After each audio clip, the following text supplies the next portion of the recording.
Hey guys, Garvey here. Today, I want to discuss why it seems that the most difficult aspect of making a film is the writing of it. Almost every critical review of a film stems from a flawed narrative.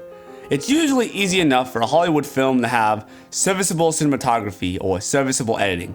Nothing brilliant, but certainly good enough. But for some reason, a serviceable story is just so hard to produce. This seems really counterintuitive because cinematography and editing are such new forms. You'd think that those would be the most difficult part of the film. People are still figuring out how to make it work. They also require a huge amount of technical prowess, whereas with storytelling, all you need is a piece of paper and a pencil. We've also been doing it for thousands and thousands of years. You'd think we'd have a really good idea on how to tell a good story by now. I think that counterintuitive aspect is the reason why it's harder to make a good story. Human civilization has built itself on storytelling. Many of the largest religions in the world have structured themselves around storytelling and analyzing stories.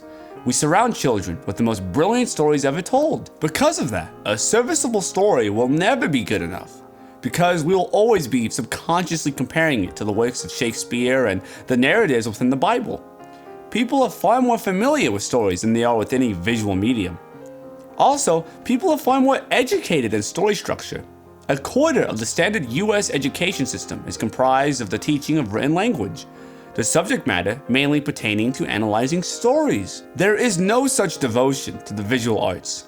Most high school students will graduate without being able to list off 5 painters, whereas they could easily break down the story structure of a Hollywood film. They could break it up into its 3 acts. They could clearly point out the climax and the protagonist and the antagonist, and they could explain how every scene serves the plot.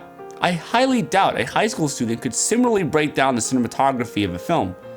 Why they cut to a close-up during a certain piece of dialogue, why 2 characters are being lit similarly or differently, or explain the use of the composition within the film. I think because of this lack of knowledge on cinematography and editing, people tend to avoid critiquing them. So if something is actually wrong with the cinematography or the editing, I think people would shift the blame onto the story and nitpick there, because people are more comfortable debating over the story than the visuals. Another possible reason as to why the story is the hardest part to get right is because the story is the most conscious part of the film. It's the part that the audience consciously is keeping track of and figuring out. Whereas the cinematography and the editing play on the audience in a more subconscious way. They allow the audience to connect with the story. They are the navel between the story and the audience. You could actually make the argument that serviceable editing and serviceable cinematography is the best that they could ever hope to be, because they're unnoticeable. They're completely invisible. It could be said that cinematography and editing are doing their job the best when nobody notices them. That's pretty much all I wanted to say about that. I hope you guys enjoyed this video. If you did, give it a like, click subscribe for more videos like this every Monday, and make sure to click the bell button to stay notified. Thanks for watching, and I hope you have a great rest of your day.